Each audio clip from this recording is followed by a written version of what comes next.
आपका हमारे चैनल धार्मिक ज्ञान में स्वागत है। हमारे नए वीडियो देखने के लिए सब्सक्राइब बटन और बेल आइकॉन पर क्लिक करें। आज मैं आपको गंगा दशहरा की कहानी सुनाने जा रही हूँ। गंगा दशहरा का पर्व हर साल जेठ शुक्ल पक्ष की 10वीं तिथि को मनाया जाता है। माना जाता है कि इसी दिन माँ गंगा धरती पर अवतरित हुई थी, इसलिए इस दिन गंगा स्नान करना काफी फलदायी माना जाता है। इसी के साथ दान पुण्य के कार्यों के लिए भी यह दिन महत्वपूर्ण माना गया है। हिंदू धर्म में गंगा नदी को सबसे पवित्र नदी माना गया है। कहा जाता है कि इसमें आस्था की डुबकी लगाकर व्यक्ति को सभी पापों से मुक्ति मिल जाती है। एक बार राजा सगर ने 60,000 पुत्रों के साथ एक बहुत विशाल यज्ञ किया। उस यज्ञ की रक्षा का भार उनके पौत्र अंशुमान ने संभाला। देवराज इंद्र ने सगर के यज्ञ के अश्व का हरण कर लिया। यह यज्ञ के लिए विघ्न था, पर अंशुमान ने राजा सगर के 60,000 पुत्रों के संग अश्व को खोजना शुरू कर दिया। सारा भूमंडल खोज लिया, परंतु अश्व का कहीं पता नहीं चला। फिर अश्व को पाताल लोक में खोजने के लिए पृथ्वी को खोदा गया। खुदाई के बाद देखा कि साक्षात भगवान महर्षि कपिल एक ऋषि के रूप में तपस्या कर रहे हैं। उन्हीं के पास महाराज सगर का अश्व घास चर रहा था।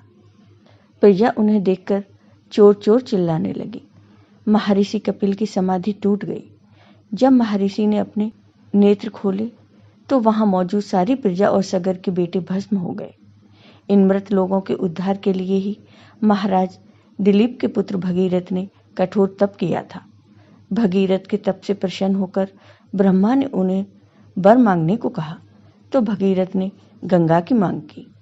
इस पर ब्रह्मा जी ने कहा कि राजन, आप पृथ्वी पर गंगा का अवतरण तो चाहते हो, परंतु आपने पृथ्वी से पूछा है क्या वह गंगा के भार और बेग को संभाल पाएगी? मेरा विचार है कि गंगा के बेग को संभालने के लिए शक्ति केवल भगवान शंकर में है, इसलिए उचित यही होगा कि गंगा का भार एवं बेग संभालने के लिए भगवान शिव का अनुग्रह प्राप्त किया जाए। महाराज भगीरथ ने वैसा ही किया। उनकी कठोर तपस्या से प्रसन्न होकर ब्रह्मा जी ने गंगा जी की धारा को अपने कमंडल से छोड़ा। तब भगवान शिव ने गंगा की धाराओं को अपनी जटाओं में समेट लिया और जटाएं बांध लीं। इसका परिणाम यह हुआ कि गंगा को जटाओं से बाहर निकलने का पथ नहीं मिल सका। अब महाराज भगीरथ को और भी अधिक चिंता हुई। उन्होंने एक बार फिर से भगवान शिव की आराधना की। तब कहीं भगवान शिव ने गंगा की धारा को मुक्त करने का वर दिया। इस प्रकार शिव जी की जटाओं से छूटकर गंगा जी हिमालय की घाटियों में कल कल नाद करती हुई मैदान की ओर मुड़ पड़ी। इस प्रकार भगीरथ पृथ्वी पर गंगा का वरण करके बड़े भाग्यशाली हुए। उन्होंने जनमानस को अपने पुण्य से उपकृत किया। युगों युगों तक बहने वाली गंगा की धारा महाराज भगीरथ की कष्टमयी साधना की गाथा कहती है। गंगा प्राणी मात्र को जीवन दान ही नहीं, बल्कि वह उन्हें मृत्यु के उपरांत मुक्ति भी देती है। इसी कारण भारत ही नहीं बल्कि विदेशों में भी गंगा की महिमा गाई जाती है।